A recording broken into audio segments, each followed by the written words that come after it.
Hey, so I'm making this video, and what essentially this video is going to be is a whole masterclass on thyroid, kind of like the biology, the background, everything. Okay, so by the end of this video, there should be no reason why you're struggling. Well, not that, but you should be able to have the answers now. And this video is going to give you the exact framework and the exact knowledge that you need to understand what's going on. What are some of the root causes of your thyroid issues? So if you're struggling with thyroid issues or you're dealing with fatigue, weight loss resistance, watch this video. This video is going to tell you what to do, how to do it, and what is really going on under the surface that you or your doctor may not even be looking at. So this is going to be a full educational video. Okay, so I want to give you all the tools that I know, just jam-packed in this. Okay, I'm going to keep this short. I have this problem where I keep going because I'm so, amped up to let you guys know about your thyroid. And so watch this video into its entirety and let's get started. So first we got to know, like, where is the thyroid gland located? And most likely you know where it's located if you are dealing with thyroid issue, because you obviously know. So the thyroid gland is in the neck, and it's almost shaped like a butterfly. It's right below the Adam's apple and right above the collarbone. So you can almost like feel it too. Right there in the throat. Really, people just say throat. It has two sides on either side of the windpipe and are connected by something called isthmus. All right. This gland is reddish and brown due to its many blood vessels. Now, I butchered this word. I was looking at the words in there, but all right. So the thyroid releases hormone that affect the metabolism, breathing, heart rate, menstrual cycles, mood, growth, body temperature, and other bodily functions. So the thyroid is very important, so important. Okay, and it's root cause issues that, like thyroid issues, that are the reason why you don't feel well. Okay, so next is going to be kind of like, how is it all working in the body? Okay, so I want you to think about it as, how can I get this? Because I'm very hands-on. All right, yeah. So let me just. Okay, so I want you to think that you have starts in the hypothalamus. Everything really starts in the hypothalamus. You'll see from the slide next, but mainly it all starts in the hypothalamus, and so it signals TRH. All right, then to your pituitary gland, and that's where TSH. Okay, and most of you know TSH because that's a lab marker they like to do, but just TSH is not a full not a full picture on what's really going on here. Okay, so it goes from TRH, then to TSH, and then from that it goes to the thyroid gland. Okay, TSH signals to the thyroid gland to create. So it mainly goes to T4, but some of it goes to T3. But usually, what happens is that most of it goes to T4, and then it has to convert into T3. Okay, and then if you're very stressed, all right, it could go into reverse T3. Okay, so reverse T3 and T3 compete for binding sites in the cell. In the cell, understand this. Your thyroid hormone T3 speaks to every cell in the body. It makes a jostle. Okay, so when thyroid is declining or there's an issue and T3 isn't made, then your cells are pretty much underperforming. Okay, also known as like mitochondrial dysfunction, and all those other issues like poor methylation and all that. Okay, so here's just more so, honestly, take a picture of this. Okay, so TRH, hormone produced in the hypothalamus, stimulates the release of TSH in the pituitary gland. TSH signals down to the thyroid to the inactive form of T4, and then from T4 it converts into the active form of T3. But also it can go into reverse T3, which is the inactive form. Okay, they fight for each other. Okay, when you're in very stressed states, under eating, overtraining, emotional trauma, things like that, a lot of the conversion of T4 into T3, it actually happens to go into reverse T3 because you are very stressed out and it wants to keep it. Okay, and so here we go. So homeostasis disrupted, decreased T3 and T4 concentration in blood or low body temperature. Okay, what does this mean? You probably have been diagnosed with hypothyroidism. Okay, because T3 and T4 are very low. Okay, hypothalamus releases TRH, and then right here to the pituitary, to TSH, the thyroid gland, and then homeostasis is restored when T3 and T4 are good. Okay, so look at this graph right here. Okay, this is very just like, okay, wow, like Diego, you really put this. Okay, so I want you to look at this and think, where is it going wrong? And you're probably not sure because If you're not getting a full thyroid panel, you don't know which lab markers are particularly off. You're maybe not sure that if your T3 is low, or if your T4 is high, but also your reverse T3 is also high, and then your T3 is low. Like, you don't know unless you really test a full thyroid panel. So right here, look at this. The thyroid talks to every cell in the body. So this is like a picture of the dynamic system of your body, how the body works in unison together to create functions, and those functions are how you feel.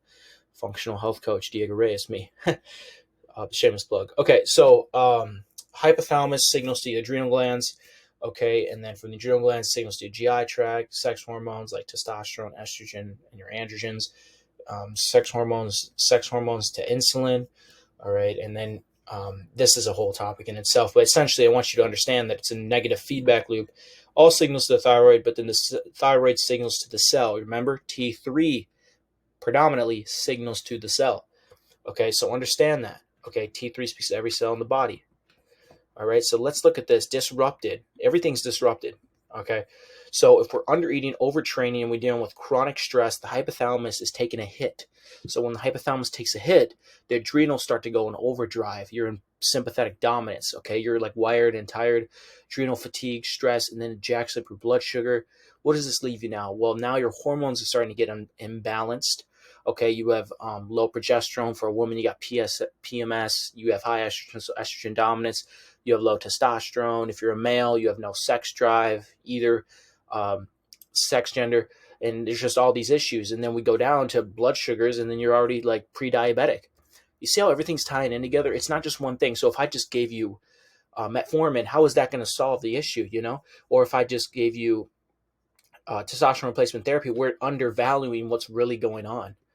Okay, low progesterone. If I just gave you birth control, that's still not, we're not getting to the root, the chronic stress, the overtraining, the undereating. Okay, let's go here. Look at sex hormones, relationship with thyroid. There's relationships there. I want you to look at these relationships here. Okay, so sex hormones are declining. So what's happening now is subclinical low thyroid, might be Hashimoto's. Let's look on this side. Okay, GI tract. You either have food sensitivities, leaky gut, inflammation, you have some type of dysbiosis or overgrowth, and now this is taking a hit for your thyroid function. Liver as well. You have too much toxins built up, which primarily hits the thyroid. Okay, conversion errors, low active thyroid, inflammation, thyroid resistance. All right, let's look at here now. Impaired metabolic function, low thyroid symptoms, weight loss resistance, fatigue, low libido, food intolerance. So look at this here. Look at it. Okay, take a look. We kind of understanding now. Okay, there's a lot of different issues going on here. Okay, so let's look at actual optimal levels here. Let me get my annoying face out of the way. All right, so TSH. All right, clinical references, and this is all relative because we look at like this one's PGML, some aren't, and then micrograms and nanograms. So if we're just looking at these reference ranges, though, TSH optimal is 1.0 to 2.0, and then T3 free, we want above 3.2. Okay, we want above 3.2. Okay, and I want you just to get a quick look at this. I'm not going to go too over. You see the numbers, you see the lab references. I put this together for a reason for you. So mild subclinical thyroid definition, high TSH with normal free T4. Okay, classical says over hypothyroidism definition, high TSH with subnormal free T4. All right, so taking a quick look at that. So let's do a quick review here. So optimal level of TSH is close to 1 or within 0.5 to 2. All right, and then free, we want over, free T3, we want over 3.2. And then we really want essentially to see reverse T3 below 15 nanogram per deciliter. Okay, so here we go. Hypothyroidism. Maybe you're dealing with this, okay? Hypothyroidism is a condition where the thyroid is underactive and not producing adequate amounts of thyroid hormone. This means that T3 and T4 levels are low, slowing down the cell, leaving you with impaired metabolic function. Okay, communication and process elsewhere in the body. Okay, so I want you to understand this. The conversion of T4 into T3 doesn't just happen in the thyroid gland. It happens in the heart, the gut, the liver, and peripheral tissue. So what does this mean for you? Let's say you're dealing with constant bloating, acid reflux, or anything of that matter with the gut. Well, I just explained how conversion also happens in the gut. So with an impaired gut, you could have impaired pretty much conversion, you know? And you giving thyroid hormone, how is that working on the gut conversion, you know? So these are questions to ask yourself, okay? Obviously, some of the symptoms: weight gain, fatigue, a slow heart rate, elevated blood cholesterol, muscle weakness, pains, changes in menstrual patterns, and enlarged thyroid gland, constipation, just all of these, okay? All right, so I want you to understand though, thyroid has systemic effects. So it's supposed to say poor thyroid has systemic effects. So this means that your poor thyroid function is not just affecting your thyroid or weight loss. It's not affecting that only. It's affecting pretty much your bone health, decreases bone mineral density. Think about collagen production as well.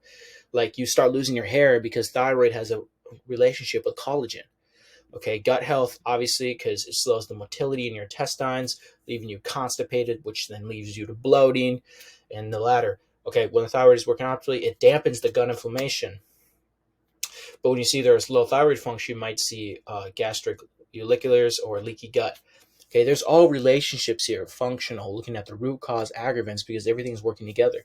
Libido's tanked, you obviously can't lose weight, low energy, blood sugar's jacked up, and all this. And then we go on to the next slide, even more. So lipid panels are off. You got adrenal fatigue, toxic overload. Your body's not detoxing well enough. Estrogen dominance or deficiency. You have low estrogen. Maybe you're menopause. You got menopause and you got a thyroid issue. Now there's all sorts of issues going on. Okay, we got poor brain cognition, so the brain fog, hair loss. Back to what I was saying before, with the collagen production, and then temperature dysregulation. So feel cold, hot flashes, night sweats. Right here, I think this is probably the number one killer, not killer, but hindrance in the United States right now, and that's hypothyroidism. Over 12% of the U.S. population develop a thyroid condition in their lifetime. Up to 60% of individuals with thyroid disease are unaware of their condition.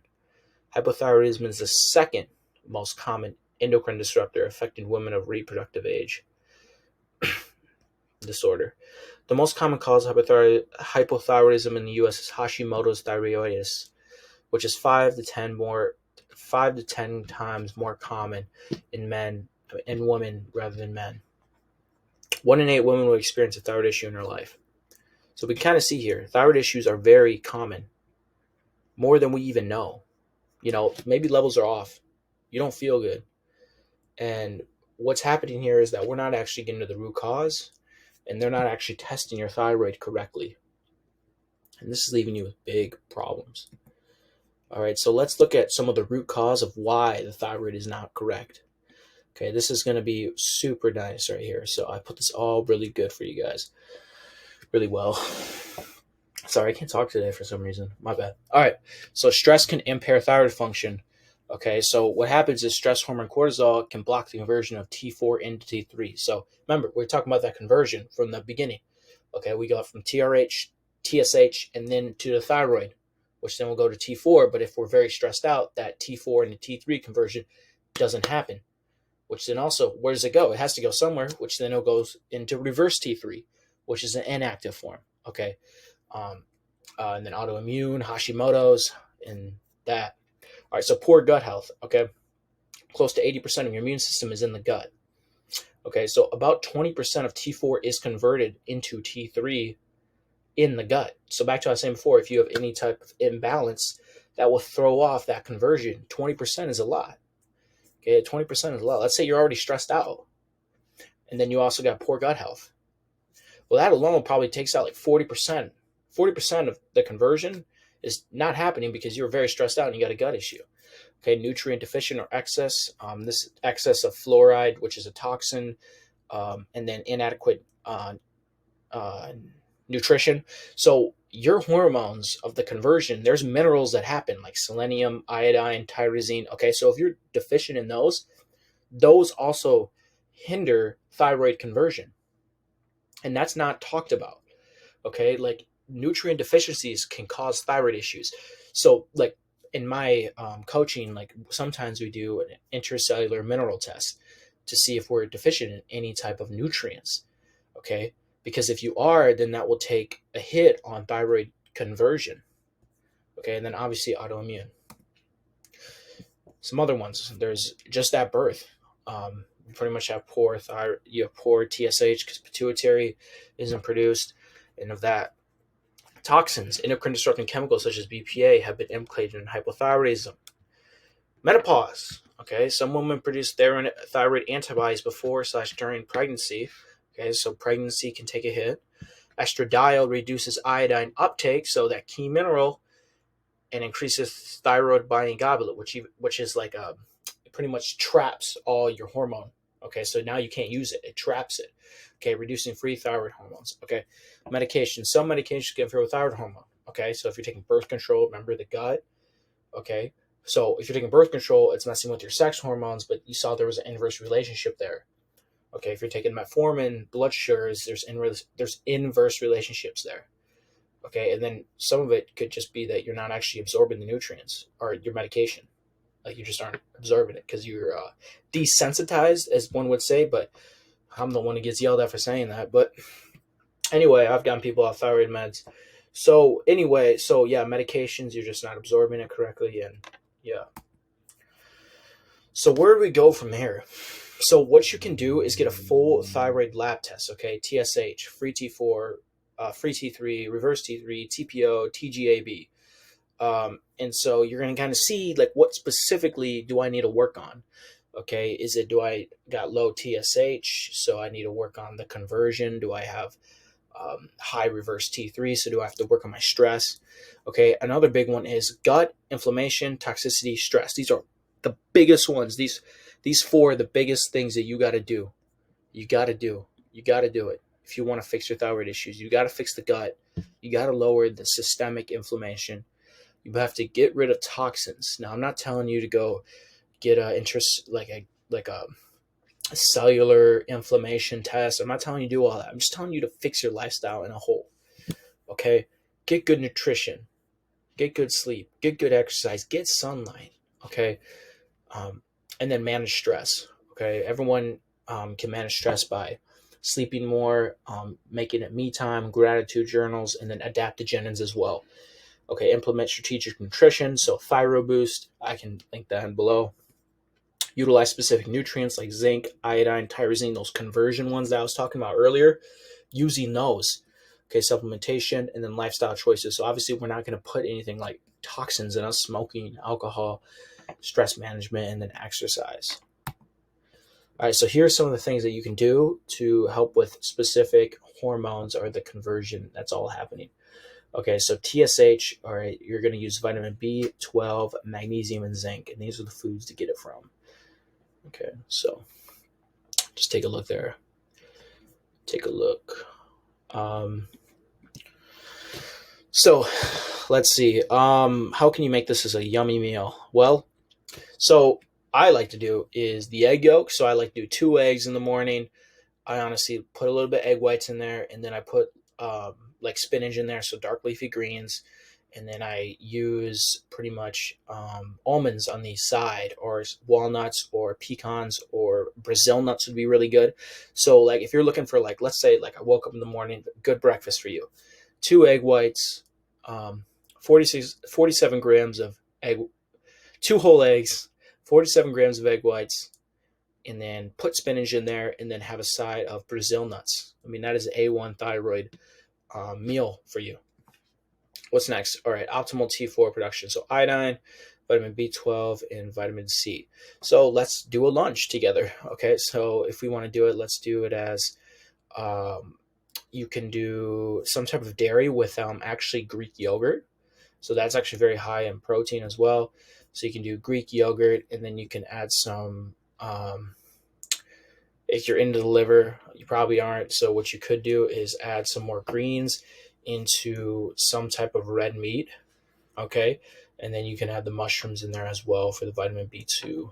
All right. And then optimal T3 conversion. So zinc, yep, grass-fed beef, labs, oyster, nuts, lobster, oyster, nuts, and seeds, selenium. So using Brazil nuts, like I said, seafoods, organ meats, green vegetables. Okay. So that's like the first step we should be doing. So I think that's it here. So I hope you guys found a lot of good value in here. And if you guys need help with anything, please reach out to me and my team. We've been helping people overcome chronic health issues for a while now, and we're focusing on getting to the root cause. We order lab tests for you. We get supplements for you. We do everything for you. All you got to do is put in the work, trust, and essentially follow the process and see the progress. Okay, so I hope this video was valuable for you guys. I appreciate if you reached the end, and don't be afraid to reach out to me and my team. Have a blessed one.